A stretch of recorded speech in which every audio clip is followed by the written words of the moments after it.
All right, guys. What's going on? Welcome back. This is the Korean Marksman, where we chase continuously the holy grail perfect carry gun. And I'm ridiculously excited about this gun. Not that I necessarily was at first, but the more that I've carried it, the more that I've shot it. Man, this is something else. So not that I'm early to the party, but I'm sure you guys have heard of it. The Smith & Wesson Bodyguard 2.0 Performance Center with a compensated and ported barrel and slide. So Smith & Wesson, for those of you who don't know, 2.0, this gun has been done and iterated before by the company. So this isn't a new idea, like a very small, tiny, thin, and slim. There are plenty 380 guns that kind of fit this bill. However, this one's very unique and different, but just because of how shootable it is. So talking first impressions, it feels like a baby Glock, but the ergonomics are better. The slimness actually feels correct in my hands as opposed to like a Glock 43X or 48. And it is slimmer, which is very interesting.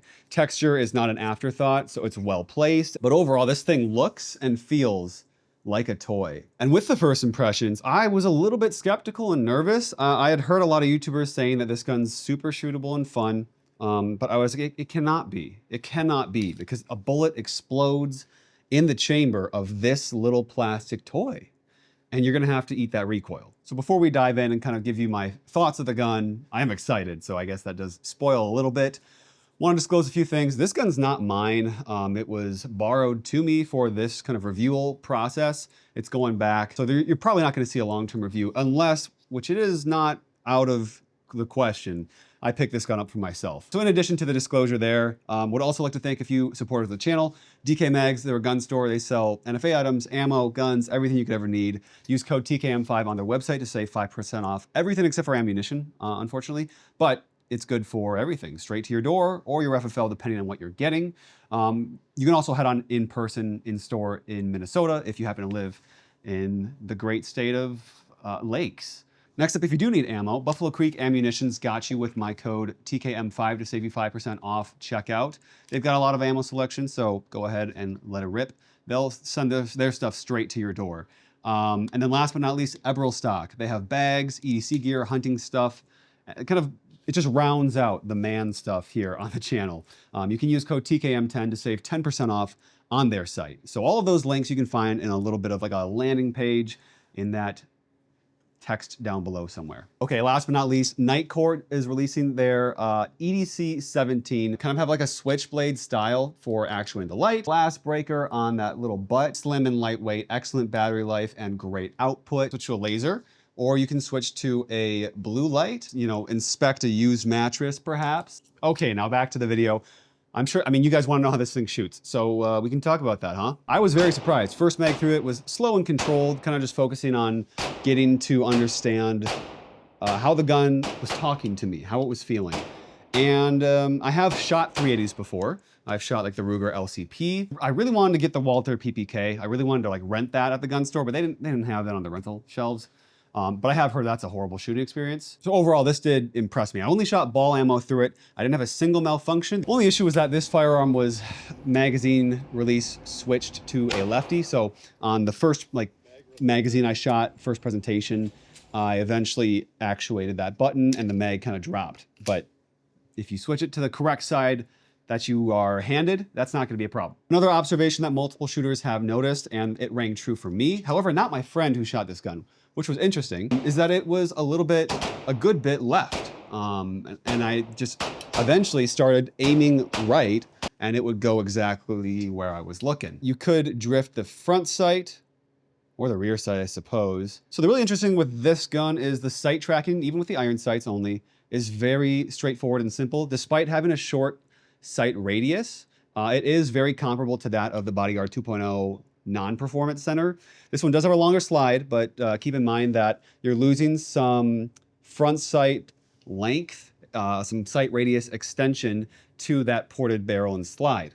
But tracking the sights as well as kind of taking it out a little bit further in distance, nothing crazy, it does very well. And it's very easy on the eyes, especially with that bucked out rear sight and the, no, you guys can't see it, and that tritium kind of green-yellow front sight. Trigger is also excellent. You meet a crisp wall, not much creep there, and the reset is extremely weak.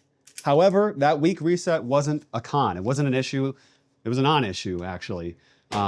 Taking it to faster courses of fire, doing doubles, doing a bill drill even with this gun. I was just like, that's where this gun shot. That's where I was shocked. Ironically, I kind of did the process for kind of experiencing this gun backwards.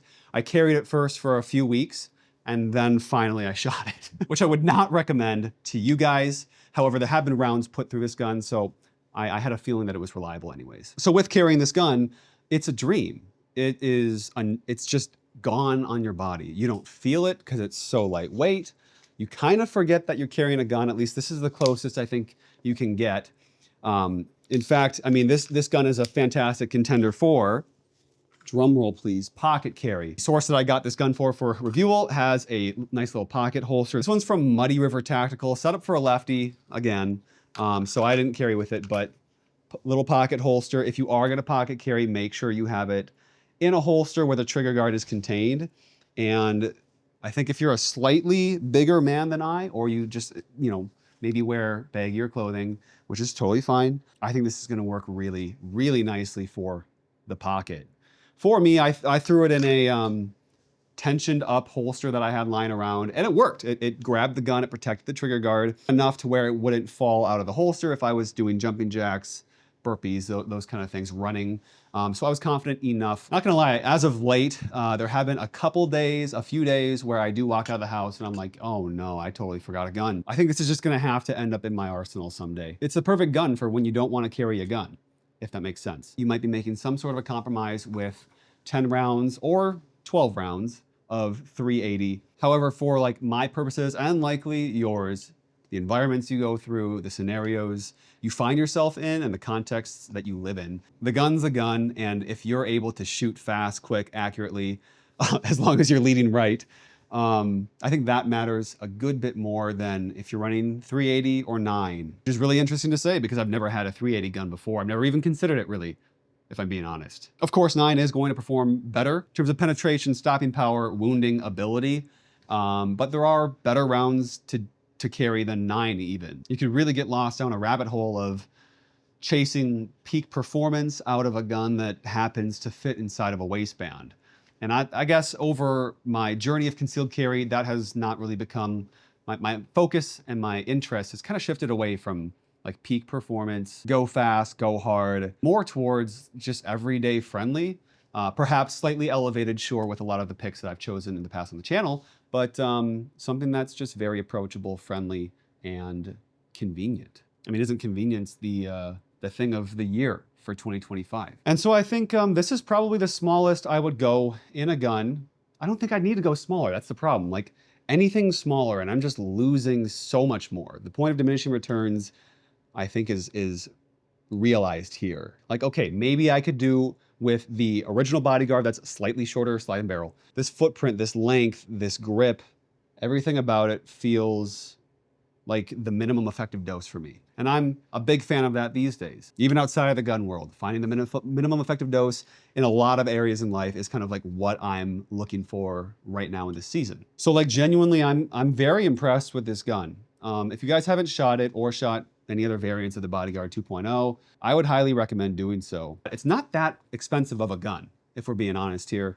And I think that having more options, like I'd much rather have this than like 3 2011s, which is ironic because I currently have 3 2011 style guns. I think a good arsenal, a good collection, whatever, a good rotation just should feature a lot of different ways that you can cover multiple bases. And I think this does this excellently. I don't think there's a gun that probably does it much better than this one, if I'm being honest. Okay, magazines. It comes with 2 mags in the box, one 12-rounder, which is a little bit easier to shoot, grip, control, all those things, and then one 10-rounder.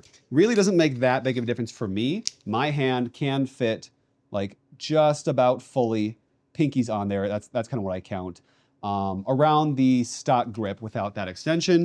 If you throw that long mag in, sure, my pinky can kind of like be a little more lax with where I am, but also it fills into the back part of your hand quite nicely, which does do a good bit of additional control, whether that's felt or actually real. However, for me, if this were my gun, if I were to buy it, which I probably will, like I said, it's gonna likely just be carried with the 10-round mag perhaps a spare 12 on hand in a pocket, in a vehicle, in a bag, something like that. But I think if you're carrying a tiny gun, keep the gun tiny. Not that I'm hating on the X macro or anything, but that's just kind of my philosophy, especially with a 380 pocket pistol. You don't want the extendo mag sticking out of your pocket. Really impressed with the capacity they were able to squeeze. I know that's not a new thing, like this magazine design from them has been around, but it's just kind of insane. I mean, the bullets are small to begin with, but like, this is such a short mag. I can cover it with my entire hand, basically. And I have small hands. To me, innovation like this really excites me because we're pushing the limits and the boundaries in terms of what you can do with physics and containing a blast, and also maximizing capacity, carryability. Like, this is just so exciting for me. And this is exactly what I like in guns. Now they just need to make it in single action, hammer fired, and I'm all in. If they make the CSX E series Bodyguard. Only other thing is that it's kind of a bummer you don't get an optic cut with this gun. Now, sure, you probably don't want an optic on a gun that you would throw in your pocket, but I would want an optic on this mostly because like you're gonna be shooting left. Sure, you may not be shooting out to distance with a 380 because that is not necessarily the greatest idea. But especially if you're gonna port the barrel and you're gonna make the trigger really nice and the gun's super shootable, just give me as many options as I can possibly have. You're gonna give me an extended magazine. Like just give me more options, please. And so I think the issue is, let me grab a red dot here. Yeah, just as I suspected. So the issue is like with a dot, the screw holes for the standard cut, which is RMSC, they go beyond like the slide's actual width. So the gun is just too thin this way to accommodate any standard optic footprint out there. You would need kind of a wacky one to make this work. And maybe that's just creating more problems than it would solve. But call me a sucker. I didn't grow up. I learned handgun on a dot. That's what I'm used to.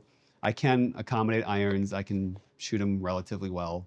And I think for a gun this size, like I'm just spitballing here. I mean, there's really very few cons to this gun except for the caliber, but then obviously you get the shootability out of that. Really pleased, really kind of bummed I have to give this back. Perhaps even more bummed that I'm gonna have to buy this sometime in the future. I was just very surprised. I was like, bro asked me, hey, do you wanna like review this gun that I picked up for pocket carry? I'm like, I mean, I guess, yeah, sure, thanks. But I mean, fully expecting to make a video saying, okay, stock guns are moderate, they're all right.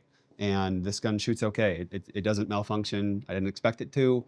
But here we are, and I'm very, very impressed and very pleased. Really excited to see what Smith & Wesson continues to do with the Bodyguard lineup. I mean, it can only keep going, I would assume. So not entirely sure how they can make it all that much better. I mean, I mentioned maybe one thing, but at this point, I think we're just limited by the cartridge itself. But yeah, very grateful to have gotten this one for the channel, and hopefully we can see a longer term review in the future, perhaps integrated in an EDC video. Let me know what you guys think about this gun, if you have it, if you've shot it, what intrigues you about it, and kind of how you carry. Very interested in hearing. So thank you guys so much for watching. See you in the next one. But also, don't forget, stay safe out there. God bless you and your families. And don't forget to live a life worth defending. We'll see you in the next one. Peace.